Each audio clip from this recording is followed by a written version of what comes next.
Good morning. We're going to review this hand, 5-2 offsuit. We are full ring at 10 and L.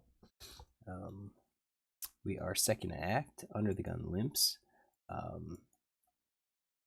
Cutoff raises to 4, button calls, and then limper calls. So we'll start with the limper. He limps calls, nothing really on him.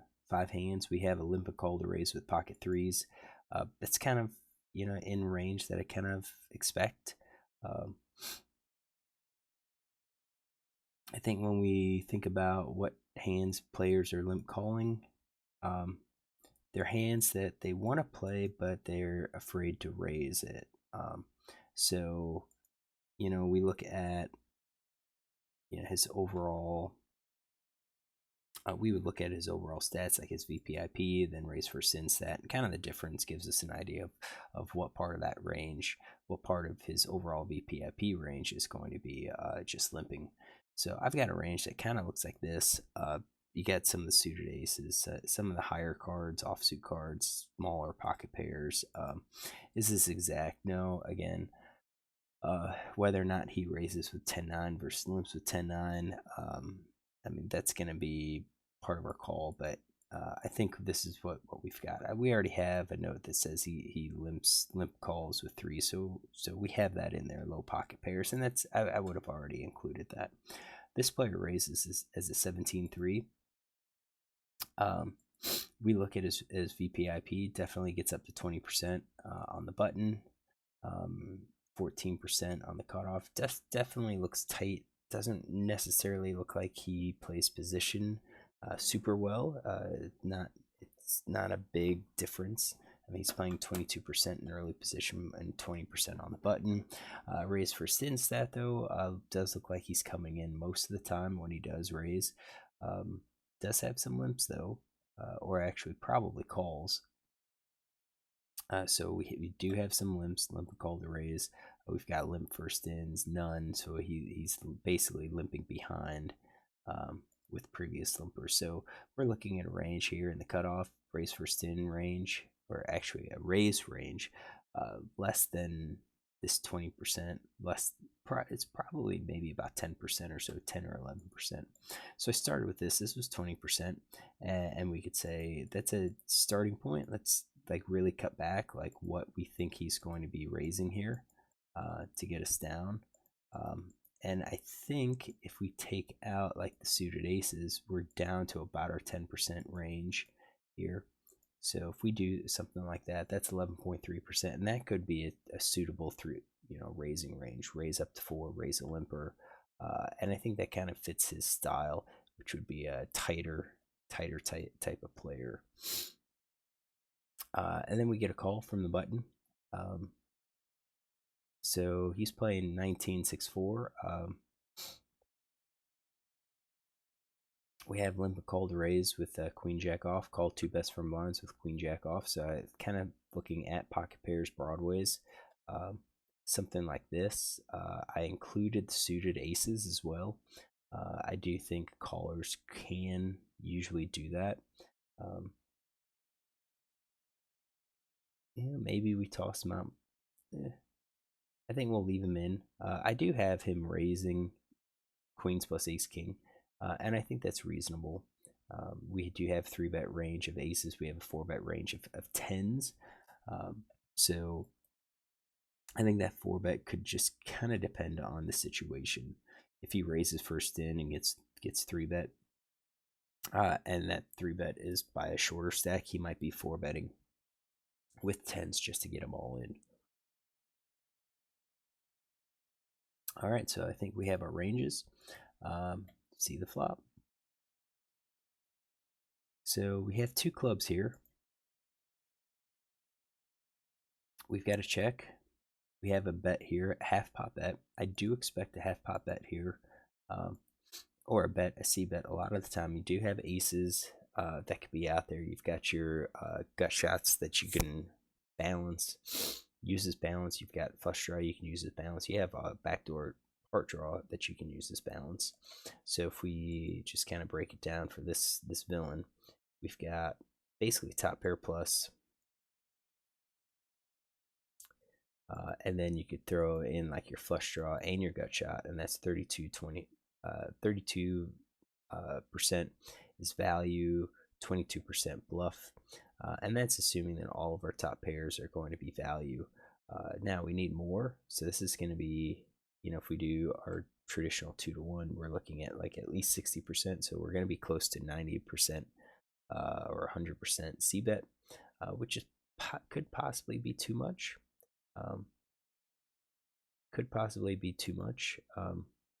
So if we do that, then we would have to just kind of keep some of these top pairs as checks. Maybe kind of leave ace queen, ace jack. Maybe the ones that do not have the backdoor draw. And really, the offsuits can drastically change that. So if we say we're going to include ace queen, ace queen as our value, leave ace jack as a check, then that kind of gets us a little bit better. We'll have fewer bluffs that we need to make. And the bluffs could be like these, under pairs, 6s, 7s. I think I'd probably bet those. Middle pairs, I think you do have a little bit of value where little bit of value in some of the blockers, backdoor straights. Whereas these, you don't really have a whole lot other than catching trips. So if I was expecting Villain to be betting, I'm going to say he's going like all top pair plus flush draw gut shot, and probably not the 2-card backdoor flush draw. I think he's doing something like that. And 3-way, so we're going to be a little bit more honest in terms of our bets. Next guy calls, so all players call. So question is, would this guy raise at all if he had a set? Yeah, I'm going to say he would.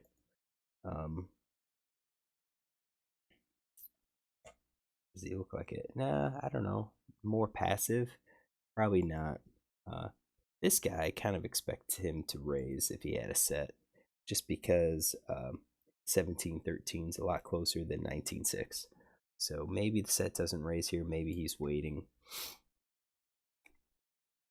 We can always scale it. We'll say 75% chance that he does it. Same thing with 2-pair. Maybe 75% chance that he raises it, or 25% that he raises, 75 that he calls. I think top pair calls. Flush draw probably calls. Gut shot calls. Would he call? Let's see what 7-6 does. He's in position. He calls 7-6 with a middle pair. With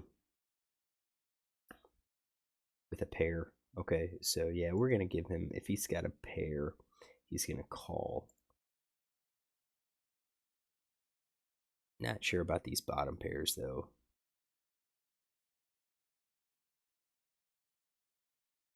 I think we'll leave them out. And then we are back to this player. So same thing. Do we think he would check raise here with trips or 2-pair? I do think he should be, but it's an unknown. This is 10 NL. I kind of think a lot of these players don't. They wait until the turn to make that check raise, because they want to make sure that the club doesn't get there. I just think that tends to be the situation. I'm going to have to look at, like, check raises or raises on the flop and just kind of see what types of hands do players do that with. Maybe that's going to be the focus of our next batch of 100. Really pick out those hands where the player raises. So I'm going to give him top pair. We're going to give him his draws again, just like the other players. I think middle pair, yeah, probably. I can't imagine, again, small pocket pair calling in this spot. Not after you have a bet and a call. So, I mean, even same thing, middle pair. Would he really call a middle pair? Probably not. We know this guy will, but after you already have a bet and a call, I think players just typically fold that, um, and it could be surprised. Could be surprised. All right, so we see the turn 7 of spades. Flush misses right now, so we get a check, and now we have a bet, and sized up at that. So to me, when he sizes up, he kind of really eliminates some of these flushes. Yeah, he could do that, but I think I'm looking at more of like, your top pair hands, and not even all of your like your ace jacks. I'm thinking like ace king, ace queen is probably when you size up, and probably ace king. We'll do like 50% to ace queen, um, just so ace queen stays in there. And then I think two pair probably does that. Sets probably does that. Does he have a flush draw though? Um, This is interesting. Yeah, I think aces, because now what you have is your top pair and a flush draw. He could be betting that, but would he be betting that with the rest of those? I'm gonna say no. Let's do that 50% just to kind of reduce it. Um, it could have improved him. Would he have 8-9, 8-9 with the club?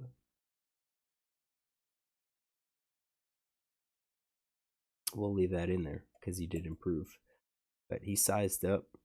Um, Villain calls. So this guy folds.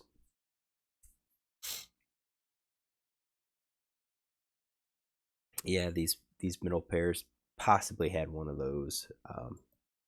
Called once to see what was going to happen. Called once, saw this guy called, and then gave up and said, "Okay, well, my middle pair's probably not going to be good." Not with two other players in the hand. Um, so this player. All right. So do we have him? No. So we have our bet. Now he calls, and he didn't raise again. So I guess we just don't know. Like, what would a typical? I think most of the time now, most of the 10-0 players are going to be raising here with sets and two pairs. They're going to let you know that they've got a good hand. They don't want to see that club, um, even with the increase in the bet size. They don't want to see a club. They're gonna get it in. So that's bets 20. He's got 86. He's got 74. He bets 20. I could easily see like a raise up to 50.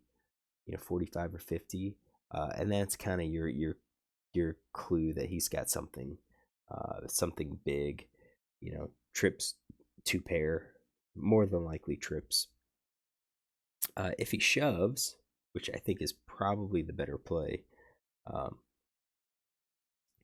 and I say it's better because if he raises up to 45, um, think about it. He raises to 45, he's gonna have like 40, 40 big blinds left, but it's going to be 45, 45, 90. You're going to have maybe a third pot left. Uh, it's not really a whole lot to continue with on the river. You have basically no fold equity. You're going to probably get called unless he's on the flush draw and he misses. So just get it in there. Flush draw is going to call. Get it all in there, especially with trips. And then you could toss in some bluffs. So like here, I would do a set, and then you could throw in maybe some of these flush draws.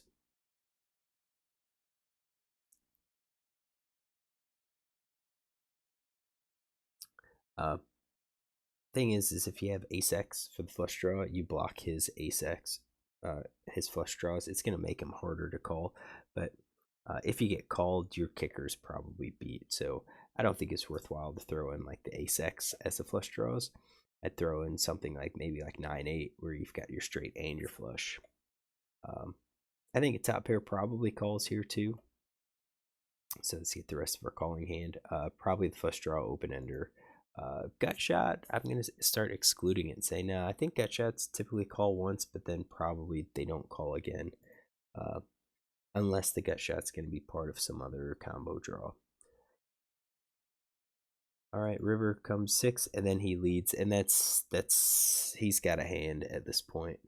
You don't see it. We know he, what did he call with 3s? He's got 3s. You don't see that. You missed your flushes. Could he have a straight? Yeah, he could have a straight. With that 8-9. But this looks like straights or sets. Maybe even 2-pair. Way he's been playing it, it looks like it's ace king, ace queen. That's what I'm guessing. So he leads. I don't think he's doing that with top pair. I think 2-pair plus. That's what he's looking at. Villain calls. I think that call is really top pair. His good top pair. Really ace king, ace queen, maybe. 2-pair. He can't raise, so we'll include the sets and straights of 2-pair and so forth. So you see the call, they're all in. He shows 3s, he shows 10s, so he did have a set of 10s, which was interesting. And this guy had 3s. So we'll say that there's probably no way that this guy is not going to be losing his stack here. Not with trips versus trips. Yeah, he's not losing his stack. I think 10's played it just fine. Bet half, sized up. I think there's a lot of hands that you could size up with. I think justifiably so. So I do like the size up. I think you're doing it with good value hands, and then you're going to have your bluffs. As long as you include some of these bluffs in there, I think it was going to be pretty good. That really applies pressure because, again, after this guy calls, if he's going to call, he could be a player that calls weaker with like mid pair or more draws, just kind of see what happens. And then when you bet bigger, you're applying a lot of pressure. He doesn't know if he's going to call or not. So this guy kind of picture mid pair could have a top pair, and since we don't have the ace, you're hoping that one of these guys does have that ace jack, ace queen that chose not to raise or tries to open. Flush draw, you're going to get that money in. This guy, again, he's going to lose no matter what. I think he should have raised. I think check, flop was a great check raise opportunity here. He bet half pot, you get a called, you check raise it. If he calls, this guy's probably going to call too. Which is even better. It gets us more money in the pot. So here he bets 6, he calls effectively. So call it 7. You raise this up to 19 or so, maybe 20, and he's calling definitely. We don't know if he's gonna call, but it's possible. Once we raise, he's already put money in there. He's gonna say, well, let's see what the next card is. If he has a gut shot, if he has a club, he's calling. Which would be great. So now if we raise it up to 20, let's go get this 20, 40, 60. Now we're up to 73. All right, and we got to remember we're short 73. Then you just shove at this point. Of course, 10s is calling, but if he calls, then you may be able to get another, another call right there. So I think if anything, this guy misplayed his hand. Should he have been in the hand in the first place? You could argue no, that 3s is too weak to play under the gun, and he should have just folded it. But depending on feel of the table, depending on how it's playing, maybe you can raise with it. I don't like the limp call, that's for sure. But because once he got to the flop, I think he needed to check raise, and I think you will know if you check raise here and then he comes over the top, alarm bells go off. At that point, you're starting to think, I think I exclude ace king at that point, and I start thinking, does he have 2-pair trips or better trips, so 10s or aces? And I think it's just hard to fold trip 3s. I don't think I would fold trip 3s, so I would be losing my stack. So hopefully you enjoy this hand. If you do, you can look tomorrow for another one.